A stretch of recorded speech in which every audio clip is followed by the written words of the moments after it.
When guys come to me and they're looking for what to do and how to do it, we start right there. How do you make one better decision at a time? And how do you do that over and over again throughout the day, throughout the weeks, throughout the quarters? Because when you start stacking that up, that's when real progress happens. That's when real motivation starts coming in. That's when momentum starts to build.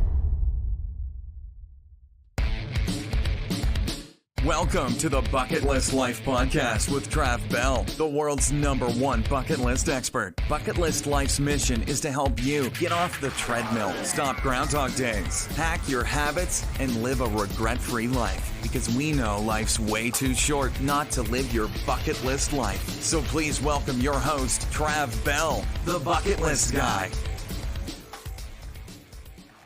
Hey, bucket listers, welcome to another episode of the Bucket List Life podcast. And oh my God, it's been a while. I've been trying to get this guy on. He's as busy as a one-armed bricklayer in Baghdad. And I'm stoked because I think this is going to get personal. We've just been talking offline before I hit record, and we share the same age. We're going through the same stuff.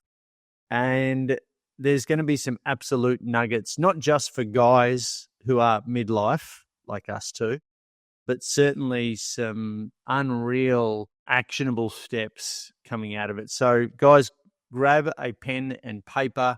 If it's handy, get writing some notes. Greg Scheinman, how are you, buddy? Great. Good to be here. You're in the future. I'm still in the past. You're a day ahead in Australia. It has been a while. We've been looking forward to doing this. So thank you for being patient. I'm happy to be here, Travis. Yeah. Awesome. You're known as the Midlife Male.com, right? So, mate, what's that all about? Look, I kind of backed into it. I mean, first of all, none of us expect to end up in middle age. We end up here. It's inevitable. And what really happened was a series of situations and circumstances in just life. And I found myself at 47 out of the beginning of this story, later in life, but the beginning of this chapter of the story, I found myself at 47, same age as when my father had passed away. I had all the trappings of success from the outside looking in, the multi-million-dollar book of business, partner in a firm, married, two amazing, an amazing woman, two amazing boys. And I just wasn't happy, wasn't content, wasn't fully satisfied, and felt like there was a lot that was still missing, personally, professionally, authentically, if you will. And that I had this opportunity either to squander the opportunities and the time I still had ahead of me, which my father never got, or I could continue down this path of conformity, complacency, redundancy, mediocrity, as I like to call it. And that was the tipping point moment, where we're 47, 10-year anniversary with my firm. Here I am sitting in that parking lot, outside my office, struggling to get inside. And here it was. What do I want to do? Better one or better two? Do I go in this direction or this direction? So you grew up in New York, right? And when you say firm, what's your background? Yes, I'm born and raised in New York. I grew up very privileged, if you will, and in an environment where I felt like there was nowhere else to go but down. We had it all. Really? There. And that's a strange way, I think, to grow up, or a surreal way to grow up, where you're not experiencing really any adversity for the vast majority of, at least for me, the first 17 years of my life on the planet. And it was really only when my dad got sick and ultimately passed away that everything changed. And it started to gain a different perspective, on life. I think I chased a lot of my proverbial bucket list shit really early because I was reckless and out of control and didn't have any guardrails or boundaries anymore and didn't have that father figure or mentor. And then ultimately, as a slow learner and late bloomer, you ask, I went through a number of things. I was in entertainment for years early on. I thought I wanted to be What did you do? I was a film producer. Oh, really? So I was a film producer. I wanted to be a film producer, and that's what I did after college. I worked at Miramax Films, and then I went out on my own and produced a few independent films. And okay. A little bit, be careful of what you wish for. Had a little bit of success, in that area, and didn't ultimately end up wanting to wasn't the healthiest, of lifestyles once I got there. Had kids and started a sports video production company, which scaled and grew and did well.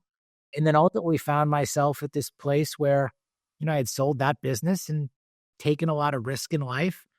So when you say firm, like I went the opposite. I went from being this risk-taking kind of entrepreneur and rebellious kind of guy to becoming an insurance broker. Joining an insurance firm and investing in this insurance and risk management firm. Well, it's still risk. It's still risk under the risk umbrella. Just on the opposite. Just on the opposite side. Oh wow, that's it. Did you found that you needed some stability there, or? That's exactly right. I didn't have another $1 million idea. The world had changed at the time. We were living in Houston, Texas. My New York, LA, Hollywood days were over. We wanted to stay here. Now I had 2 kids, mortgage, private schools, all of the stuff. And it's like, okay, what's the responsible thing to do? What's the smart thing to do? And, I tried to do that. I said, okay, I can invest here. I can have residual income. I could have benefits for the first time in my life that aren't coming out of my pocket. I could not have to carry the weight of starting an entire business and company and firm on my own shoulders. I could just go and build something through somebody else in a way. It seemed to check a lot of the boxes, and it did. It was incredibly lucrative. It was very timely, grateful for all that. But personally, Travis, this is where it got into it. Personally, it was, let me say, less than inspiring. It never over what, because this speaks to the majority out there, right? So we've got the kids' responsibility. We're talking midlife, you've got the kids' responsibility. You've got the stability of the paycheck. You've got healthcare. You've got, the overheads that come with having a family. Being in a job, being employed with benefits is nice and secure. But, 9 out of 10 people nearly in the States are what they call disengaged. That's the scariest statistic that employers, they really don't want to talk about. And 70% here in Australia. That's 9 out of 10 of your team are going to work every day and they're just not into it. I was one of them for the vast majority. And you snap your fingers and 14 years goes by. Oof. Okay. Is that what we call the matrix? It could very well be. And again, it checks all the boxes. Okay. You're doing the things you're quote unquote supposed to do as a husband, a father, a provider, a man. And you still feel this emptiness. You're comfortably uncomfortable, right? Yes. And I think that you're comfortably uncomfortable. And there's a lot around this. We got to chase discomfort. We got to get comfortable being uncomfortable. This is the wrong kind. This is not the kind we're talking about. And this is the kind, I think, where you got to own it. I talk a lot about how, there's a lot of talk about quitting your job and following in your passion and not being true to yourself and all that is well and good. But again, you touched on all the responsible things. It can be galactically irresponsible to just go quit your job in middle age. Well, this is the thing, you and I, we swim in the same, we're running in the same circles, so to speak, being both speakers and coaches, sharing the stage on different events. And forever, since the day of dawn, people have been going to personal development seminars, getting pumped up, leaving 8 foot and bulletproof. And on Monday morning, fuck the boss. It's like, dude, really? I'm going to follow my passion. Really? And then you look at the statistics about how many small businesses fail in the first year. It's crazy, like 80% or something like that. It's not everybody's set out to be an entrepreneur. It's become a sexy buzzword. Okay, 100%. No, everybody should be quitting their jobs to follow their passion when they don't even know what their passion is, or their passion is not going to pay the bills. And if you think you're unhappy at your job, it's providing you're going to be unhappy. Just think about how unhappy you're going to be when they turn the faucet off. When the check come every 2 weeks, and now you're those. So it's really all about what I call developing what your midlife action plan is, what your roadmap is, and how do we design and define what success looks like in middle age, or really at any age or any stage because what we talk about, and you do too, this applies anywhere. These are just principles, standards, rules that I've come up with from interviewing hundreds of different guys, being in these situations myself and saying, okay, how do we own it? And how do we make a plan about this? And there was nothing wrong with my firm and my partners. I just want to end there and just say it was how I was looking at it, how I was approaching it, and how I was not living my own life outside of the office. So tell me, there's got to be that tipping point of where, and we're speaking to the masses here, but you personally, what was the tipping point of dissatisfaction? I'm going, I've hit my threshold. No more. I'm going to make a decision around this.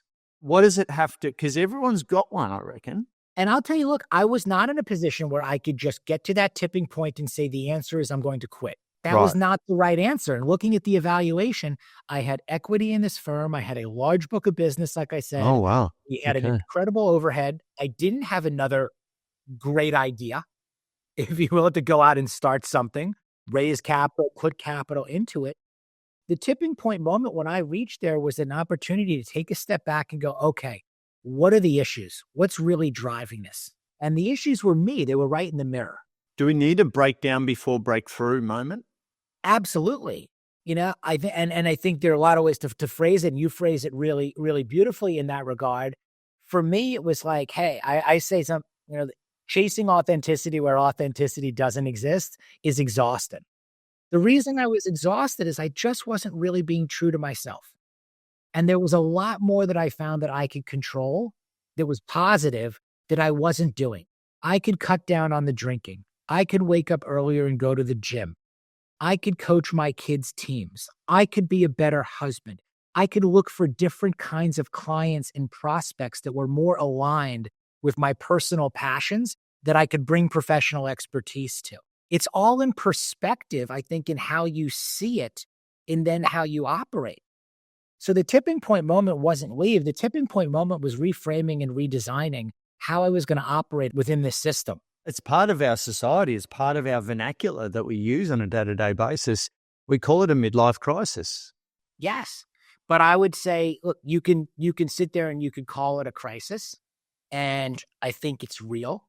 We don't, but others do. I think I'll see it all different times. I don't think it's age specific or whatever. I think it's a way of life, that causes this. So you could see it as a crisis or you could see it as an opportunity. For sure. Yeah. And I think, again, that's perspective about how we see almost everything. And I say, look, today is the day you start. If today is the day you realize you're in crisis, then today is the day you start to resolve that crisis. Those are the choices that we have. I say that these situations and circumstances can defeat us or define us. The one thing I had going for me is that I felt lucky I was still alive. At 47, I felt, okay, I made it. I have now lived longer than my own father. Yeah. Yeah. So now I'm in bonus time. So what do I want to do with that bonus time? Yeah. Game on. And then, going back to that, one of the things that I'm probably quoted on the most is people are dying at 40 and being buried at 80. And for you, what are the first kind of initial steps? You've had this epiphany. No more. Draw the line in the sand. Speak to that. What's the first steps? Rather than the big, do we need vision? What do we need to do? Change our daily life? What do we, I know you've got the MAP system. You've got the 6 Fs that you concentrate on. But what's the first steps?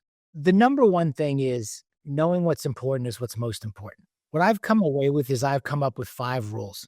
And the 5 rules have come with 52 years of life experience, hundreds of interviews with different high-performing middle-aged men, speaking now around the world like you do, working with guys who are in their 40s, 50s, and 60s, day in and day out.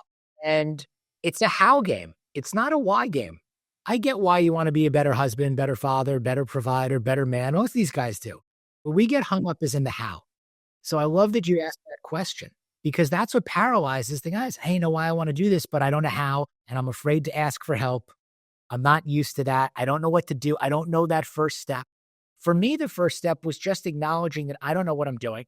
I don't know how to do this. We don't do therapy in my family. We've never hired coaches before. We don't talk about our feelings. We don't deal with trauma. I'm stuck. What do I do? Yeah. So I do what you did. which is I brought a microphone. I said, let me just start interviewing guys that seem like they know what they're doing. And I'm going to ask them the right questions because now I don't feel vulnerable or like I'm asking for help.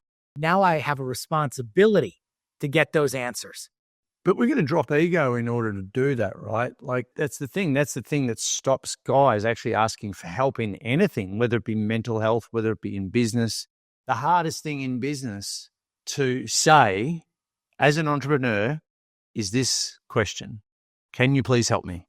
100%. Look, there's a chapter in my book that's entitled Breaking Up with Your Ego.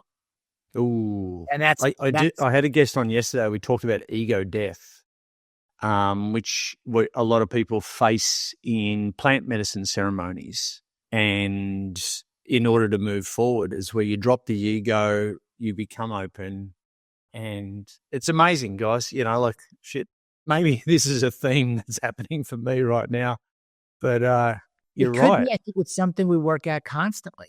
I'm constantly revisiting that because it doesn't fully go away. It creeps back, you know, it keeps coming back. It's cyclical. But what you were asking was, hey, what are the steps and where do guys start? And I know we can go narrow and deep and we can go shallow and wide in this. But what I think is really important is, hey, if we break it down and keep it simple, knowing what's important is what's most important. That's number one. You got to step back and you got to really take a look at what's most important to you, including, hey, does my job provide for what's most important to me? So how do I manage and put that in perspective? 2, you mentioned the map. If you don't know where you're going, you're never going to get there. You have to have an idea and a plan for where you are going. And then you can reverse engineer back into what you need to do to actually make that happen. The third thing is there's a ton of noise out there. We've already alluded to that. I call it the ACE principle is you've got to aggregate from everything that's out there, everyone's opinion, all the noise, all the stuff we talked about before we hit record, my wife's 1,000 podcasts and books that she's sending me to listen to and all this stuff. You got to curate it down to what works for you. And then you have to eliminate what doesn't. And the next one is right up your alley with bucket list items and being able to do this. Say it's show me your calendar. I'll show you your priorities. Okay. If you want to get things done and you tell me your family's important or this bucket list trip, or I just signed up for a big hike in June of 2025 right now, planning, show me your calendar. I'll show you your priorities. What we schedule gets done. And then the last one is grace, gratitude, and latitude, because we're way too hard on ourselves along the way. And that's the ego piece. We beat ourselves up. We want to be perfect. We don't want to break down any of the barriers of the guard, or we've got it all figured out. So comparisonitis, we all suffer from comparisonitis. Absolutely. So, you know, if you can focus on those 5 things that anyone and everyone can do at any age or stage or gender of life, you have a real genuine opportunity to be successful. True. Love that. Love that. And so what are the things that kind of move the needle? I mean, you go through your 6 Fs and they're all sort of parts of life, and you've included F, one of the Fs is fashion in there, which is really cool. And we'll unpack that. But underpinning all of that, like, is this mindset piece, right? Is people believing that they can change. What are some of the, I guess most frequently asked pieces of, frequently given pieces of coaching advice that you give for guys, middle-aged guys, for them to kind of get over themselves and start believing in themselves, maybe again? I believe 1, in simplicity, 2, sharing experiences rather than giving advice in there, and 3, making better choices the majority of the time. Because when you make the better choice the majority of the time, the majority of your life gets better. And it's that simple. So when guys come to me and they're looking for what to do and how to do it, we start right there. How do you make one better decision at a time? And how do you do that over and over again throughout the day, throughout the weeks, throughout the quarters? Because when you start stacking that up, that's when real progress happens. That's when real motivation starts coming in. That's when momentum starts to build. And it's in every category. And it's that kind of simple approach to, do I sleep in or do I get up and go to the gym? Better 1 or better 2? Do I go through the drive-through and wolf down the highly processed, really fattening foods? Or do I eat healthier, for this meal? Do I swap a soda out for water? Do I invest $1 versus spending it, on the drive home from work like I used to do and stop at a store and buy myself something I don't need because I deserve it because I'm working this miserable job? All of the Retail justification. therapy. Mm. Yes. But can we simply make better choices in our lives and appreciate ourselves for making those better choices and look at what happens over time, the compound interest? You don't get yourself in shape overnight. I certainly didn't. I didn't go from broke to wealthy overnight. I don't know about you. I didn't go from fat to fit overnight. I don't know anybody who has. I didn't go from drunk to sober quickly. None of these things happened quickly. And that's something we've also got to be honest about. There are no 7-minute abs. There's no quick ways, to become the super multi-millionaire that you want. There's no way to quit your job and follow your passion and become a super entrepreneur. These things take time. And it's putting yourself on that path to success and really embracing the process, because I say progress is a process. And when you can start enjoying that, that's when it gets really interesting. That's when I think you're living your legacy and you're living your bucket list every day. For sure. So of the 6 Fs, you want to just give it, the descriptor there, unpack those 6 Fs. And I guess, what are the ones that you find yourself working with people on first? Thank you for asking. So the 6 Fs are based off of my number one rule: knowing what's important is what's most important. For me, it was a shift from chasing salary and title and what was supposed to be important or the most important into a more holistic approach for what success looked like. And for me, when I wrote that down on just a pad, it was family, fitness, health, finance, food, nutrition, fashion, style, and fun. Those were things that were really interesting to me that I wanted to improve on. It felt like success. Now, the key is my Fs don't have to be your Fs. My Fs don't have to be my client's Fs.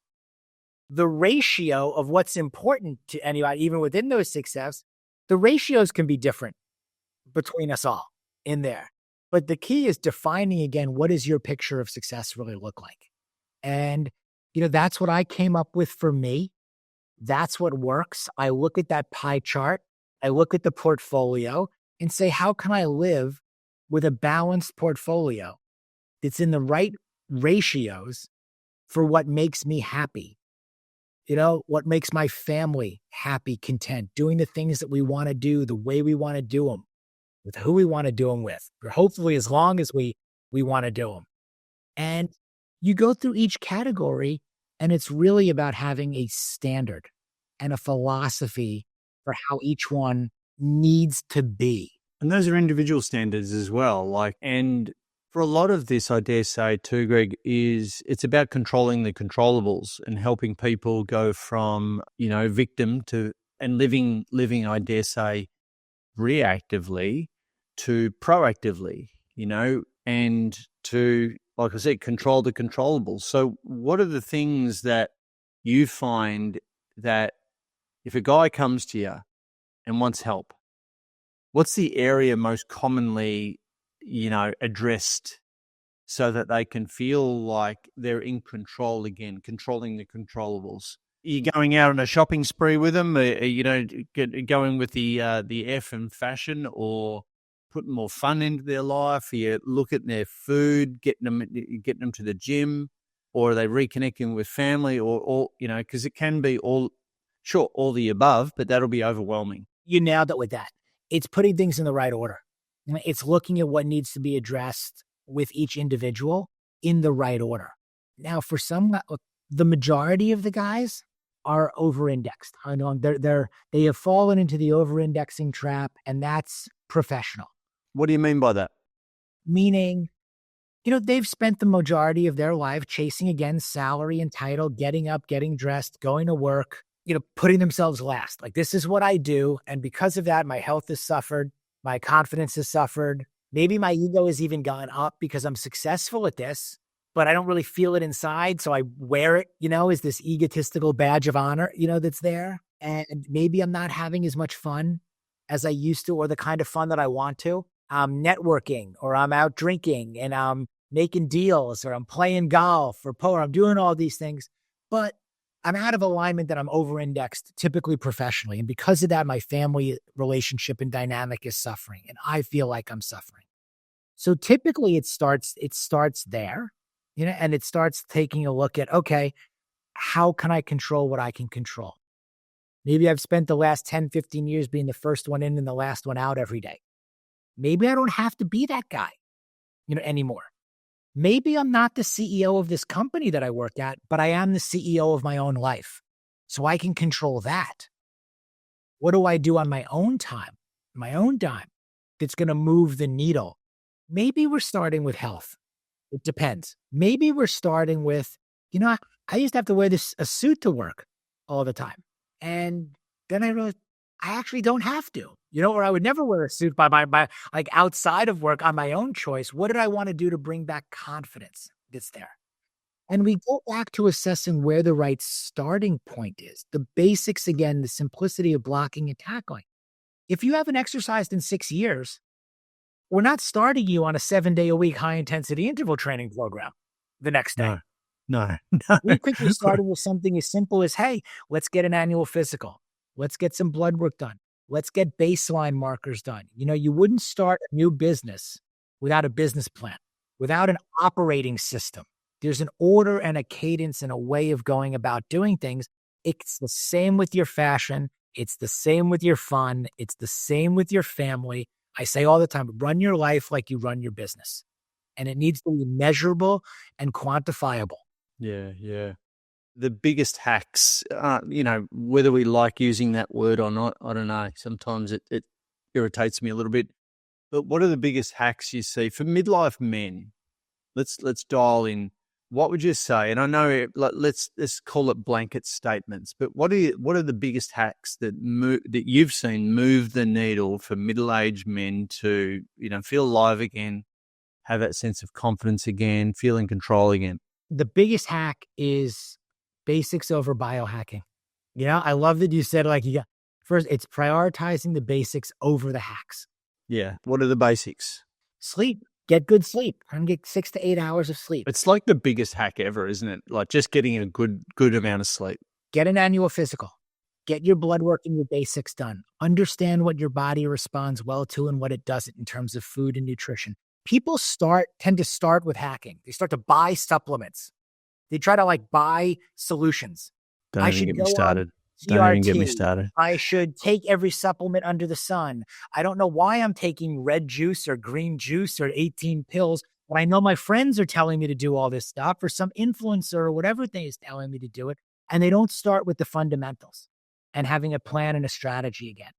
So look, sleep, it's a game changer. And I don't use that term lightly. Walk, get up and walk. Start, small. Drink more water than soda or alcohol. Little reductions in these areas.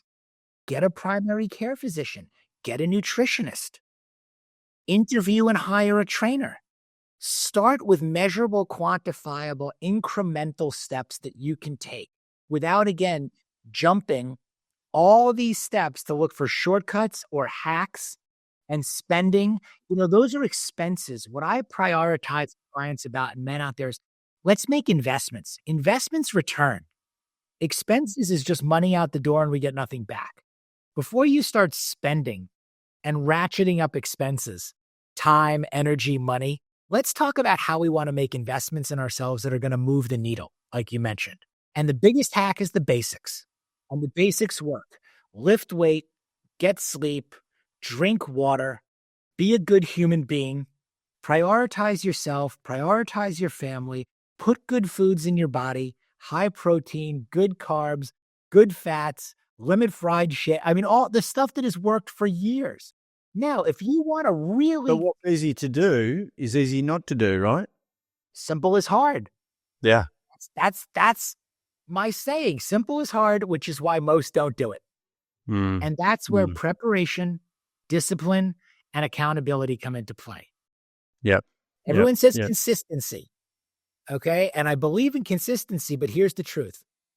Everyone's consistent. Most people are consistently making poor choices. What we're doing is switching the poor choices to making consistently good choices. And that is really, really hard, which is why you need the preparation, you need the discipline, and you need the accountability. There's no movement that I'm doing that's hard, that's complicated or complex. There's no supplement or hack that I'm taking every day that is hard to find, that is exclusive, that is proprietary, that is out of your financial reach. None of it. It's just doing it that is what separates the actions and the outcome. Yeah, don't even get me started. I was in personal fitness training industry for over 20 years, and that was pretty much my first life, personal training. And it's just a brick by brick. Everyone wants to jump to the latest hack, the latest influencer thing that's happening, or the fads in the gym. That's even worse, or the fads on TV. That's even worse. And it's like the Maslow's hierarchy of needs. Just get the basics covered first, and it's amazing. But well, look, you can do this in every category. The other day, I posted some stuff about fitness standards. If you're over 30, could you do this? If you're over 40, can you do this? And they're all different kinds of tests and standards that you could, or goals that you could put out there. But the point of these is really, where do you stand today? Where do you want to be? So if you can complete this test, or you can meet this standard, the question becomes, are you happy with that? Do you want to exceed it? Do you want to maintain it? Or if you're not meeting that standard, how much does that disappoint you? And enough to do something about it? And if you really want to do something about it, and now you know where the standard is, you can very easily reverse engineer back to exactly what you need to do in order to put yourself in condition to meet the standard. You want to run a marathon? You can literally go online and purchase a program to train for a marathon. Just tell it how many weeks you have to get where you are today. It's 26 weeks from now. Here's the program. You do the program. You will show up on the starting line, capable of finishing that marathon at whatever pace you basically set. And you can do this with money. You can say, I invest X amount of dollars a day, a week, a month, a year, the laws of compound interest. And you can plan these things out. For sure. As we sort of wrap this up, mate, people will say, oh, that's all well and good for you because you're running around as the midlife male and you kind of do this full time. You've got all the time, but I've got the kids, I've got the mortgage, I've got the other mortgage, I've got the school fees, I've got, Yes. And then here's what I will say to that. We all do. I do. You and I are the same age. I'll be 52 in December. My wife's 55. My sons are 21, 18. This is new to me. Coaching, speaking, right? Like, this is not how I make my living. Be completely upfront, telling people what to do.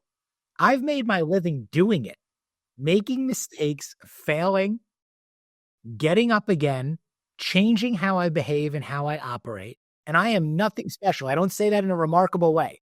I say that in a hopefully relatable, credible, and somewhat aspirational way that if I can do it, anybody can. That you've been in the matrix, you've done the 9 to 5, or should we say, probably 7 to 7. I was going to say it's more like 6 to 11. Okay. Let's not kid ourselves. Here, you wake up when it's dark out and you go to bed when it's dark out. You're on the digital, we've got the digital leash attached to us. And breaking free of that, hopefully this conversation, guys, is waking up a part of you or all of you to go, you know what, I am midlife. If I keep doing this, well, this is how it's going to end up. And it doesn't look pretty. Don't hire a coach that hasn't done it. Don't buy a book from a guy that hasn't done it. Don't join a mastermind from a bunch of motivational people who haven't done it. All of that. Just start where you are. Okay. Start working on yourself. Surround yourself with the right people who have been there. You want that guy to have a mortgage. You want that guy to have kids. You want him to have all the things that you're going through. And that's who I put on my team. Guys that help me see where the puck is going. Not where it is right now, but are a little bit farther down the road than I am, but they're going through and have gone through all the same shit that I've got. Yeah, and I want to look at them and go, I don't want to let them down. Okay? And if 100%. he can do it, I can do it. So there you go. So don't hire a dentist with shitty teeth. Don't hire a fat personal trainer. So, mate, with that, I don't want my wealth. If my wealth manager has less money than me, he should not be my wealth manager. You know? yeah. And this is interesting. Like, and so many people, I did this with my accountant, funnily enough. I interviewed 5 accountants to find my current accountant. I interviewed, and I said, I'm interviewing you. And he's like, oh, no one's interviewed me before. I was like, all right, I'm not trying to break records here. I'm just interviewing you. What do you own? You know, how much do you make per month? How much does your firm make? I went through all of these details, and he's like, oh, shit, I don't know if I tell you. Well, you want me as a client or not? You're going to have to tell me. He told me. I was like, oh, now I want to be like you. But other people around this guy that I chose were like, nah, he's a real deal, and then some. We used to call this a broker selection process in my last business, which was, look, I'll tell you who my best competitors are. I'll tell you who the best in the industry is. In this category, that who I go up against time and time again that I think is reputable, credible, formidable, so on and so forth. And here's what you should do. You should go talk to them. And I'll give you their names. I'll give you their numbers. We'll set it up because here's the deal. Okay? You have to, again, choose which one of us is best for you because this should hopefully be a long-standing, mutually beneficial relationship. So I think there's some really good take-home there, guys, is the reason why we get coaches is to close that, to collapse timeframes between where you are and where you want to be. And you can do it yourself, and this is what it'll look like. And it might take years, or it can look like this and be more of a straight line. I like straight line and I like short time frames. And if you're listening to this and not watching this, I've just put my hands up and I've done this thing. Anyway, check it out on YouTube. The point being, you'll go faster with having people around you. Maybe you haven't got all the answers. And this is the dropping the ego thing, is maybe you haven't got all the answers. Maybe we need to get that team around us of qualified advisors that can give us the real advice to shorten these timeframes for us. And I know that that's certainly a journey that I've been on for especially the last 15 years of getting good quality people. And sure, you sometimes outgrow people. You get a new one in as a part of your team. The best coaches, the best CEOs, the best entrepreneurs, the best sports people all have coaches for that very reason. Accountability, objectivity, but make sure they are who they say they are from an integrity point of view. Not just, don't get caught up in marketing campaigns or what your friend says. Do the research yourself and go deep. So, mate, final question. And I love the title of your book, The Midlife Male, a no bullshit guide to living better, longer, happier and healthier and wealthier and having more fun in your 40s and 50s, which, in brackets, includes more sex. Maybe that should be the litmus test of how we're all going, is how we went for the longest title we could possibly come up with. That is a big title. Yeah. But fuck it.